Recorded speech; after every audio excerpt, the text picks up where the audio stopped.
Hello, and welcome to Season 2 of Flyer Sports. Today, we're going to recap the men's basketball team. First, on today's episode, we'll discuss the men's 13-7 start to the season. We will then talk about their top 10 defense in the nation, continue with their stellar performance in the month of December, and finish up with the recent conference losses to VCU and George Washington. Before we continue on with basketball, we must inform you with the news of Atala Gemelli transferring to Alabama this spring semester. The former Atlantic 10 Offensive Player of the Year and Rookie of the Year will finish her amazing college career with the Crimson Tide. Gemelli was named to the A10 All-Conference First Team in each of their 3 years as a Flyer. We wish her the best and extend our gratitude for the outstanding effort she gave to the school. Before the season started, the men ranked inside the top 25.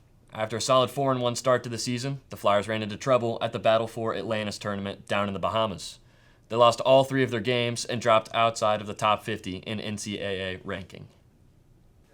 After enduring their worst losing streak of the season, the Flyers bounced back, winning 9 of 10 games after a fantastic December for the team. They have dropped 2 of their last 3 games in the new year, with losses against VCU and George Washington. The Flyers are currently sitting at 3rd place in the conference with an A10 record of 5-2. Let's take a look at what took Dayton on that fantastic run last month. The defense ranked inside the top 10 in the NCAA. The Flyers were also allowing less than 60 points per game while scoring 68 per game. That's the A10 best margin with a positive 8.6. Duran led in points per game with 18.4 for the Flyers, while Tumani Kamara followed up at 12.8. Kamara's leading A10 with 9 rebounds, and Duran is 3rd with 8. They're shooting over 40% from deep, while Malachi Smith returned recently against Davidson. Kobe Elvis also returned against George Washington. Duran Holmes and Tumani Kamara are the only players to play and start in every game for the Flyers. Yeah, and Kamara and Holmes have been really a fantastic front court for the Flyers. One of the best, not only in the A10, but in the country. But a lot of health problems, especially in the beginning of the year with Malachi Smith not starting. Coming into this year was supposed to be a starting point guard and the leader for this team. He hasn't started. Just recently came back, but also Kobe Elvis had some injury problems. Looking to get those guys back in the swing of things, especially coming towards, A10 play.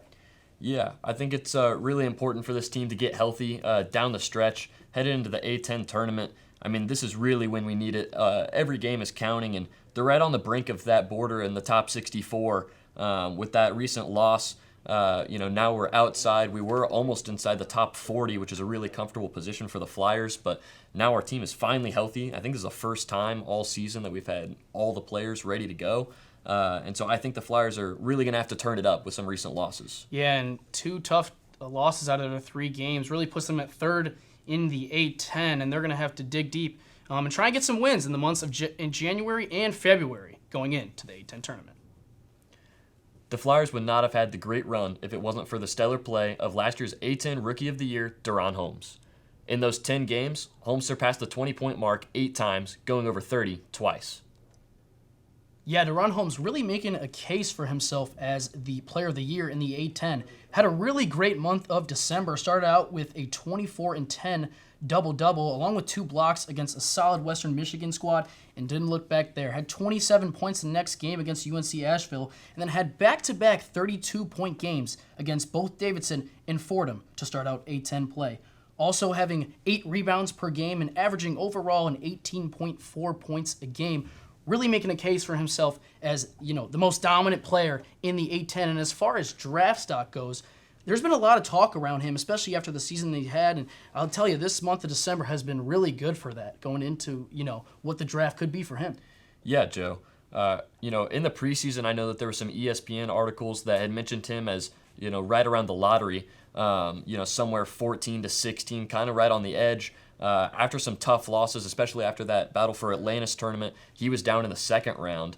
But now after that great December run, like you said, 8 games over 20 and 2 of them over 30, I've seen him back in the 1st round, 30th to the Pacers. I've seen him 28th, 29th, kind of in that late 1st round. I think that down the stretch in the A10 tournament, and if the Flyers can clinch a spot into the big tournament, that could be really, really big for his A10 Player of the Year run, and then also his draft stock.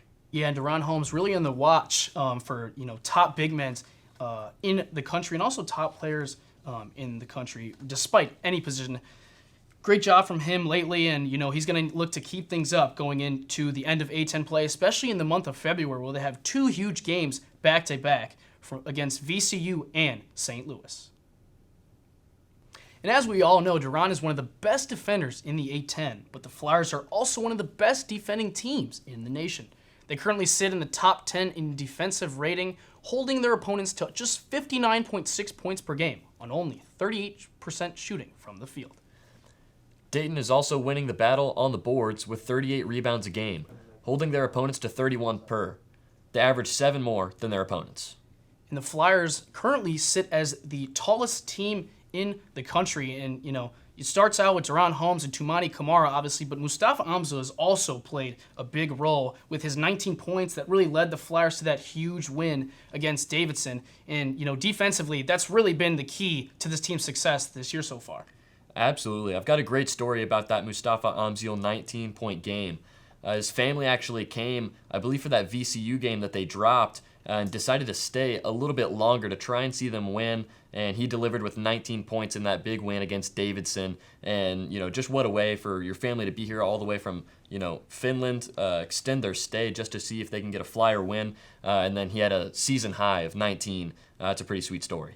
Yeah, and the Flyers are definitely one of the best defensive teams in the country, and they've shown that all year. But if they can get that going offensively, they could be a team to watch out, not only in the A10, but possibly March. Now that we're caught up with the team, let's take a look at the last few games for the Flyers.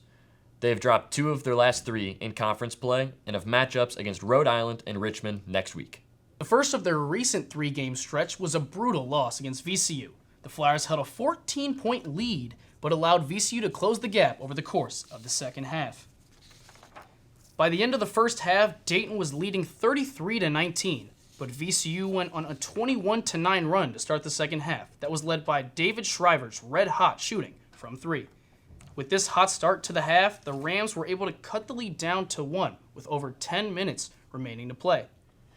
Dayton extended their lead and were able to hit some threes of their own as Camara drains this one to make it 52-45. Under 2 minutes to go now. Toumani Camara is able to beat the shot clock and extend Dayton's lead to 4 with this circus shot. Up 4 with less than 40 seconds remaining, but a costly turnover from Mike Sharr of Jomps leads to a David Shriver clutch 3 that makes it a 1-point game. Another Dayton turnover in the following possession, this time by Toumani Camara, leads to a game-winning layup by Nick Kern. Flyers still had a chance to win it at the end, but Toumani Camara's shot is just short and VCU wins it. The Flyers bounced back against Davidson with a nice 7-point win and a 68-61 takedown of the Wildcats. The winning streak couldn't continue as the Flyers would fall to George Washington just a few days ago. Dayton managed to close the gap to 3 points, but trailed the entire way in a 76-69 loss.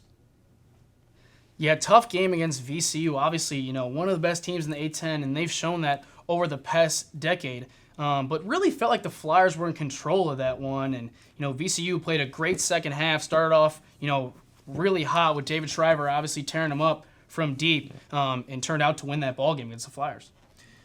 Yeah, I think the Flyers have played some quality games, and both of those losses are against teams that, not that we want to be losing to them, but I don't think either of them are bottom half A10 teams. Both of those are teams that are competing to win it in this A10 tournament. And, now we're healthy. Malachi came back against Davidson. Kobe Elvis returned against the loss to George Washington. So now we're at full strength. And those 2 games were pretty tough, but Flyers are still sitting at 3rd in the A10. And now I think that we can climb back up. Yeah, and the Flyers bounced back with a really nice win against Davidson at home. Got to get in front of their crowd and kind of get back into the swing of things. But a tough game this past Saturday with a tough loss against George Washington out in D.C. And you got to help to think, how do the Flyers get back on track here? I think a lot of this is going to come from the guard play. We've said it multiple times. Malachi is back and Kobe Elvis is back. Sharr of Jomps likely to come off the bench now that this team is healthy, and he's been the one kind of playing out of his position, and as a first year on this team, he's playing with a lot of guys that are sophomores or juniors and have played together for a couple years now. So I think it's definitely been tough for Mike to really take the reins and lead this team. Now with Malachi back, they've got their true point guard. And so I think we're going to see a much improved offense. And like we said earlier, their defense has been stellar, top 10 in the NCAA. But our offense is one of the worst in the A10. And that's really where they've been struggling.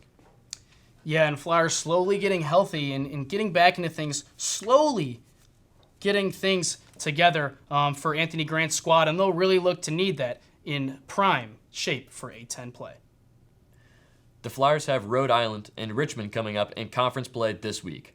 Hopefully they can use these games to get back on track as they look ahead to matchups against VCU and St. Louis in the coming weeks. That's it for this edition of Flyer Sports. Stay tuned for upcoming episodes here on Flyer TV. I'm Joe Sullivan. And I'm Sean Vitalis. And thanks for watching. We'll see you next time.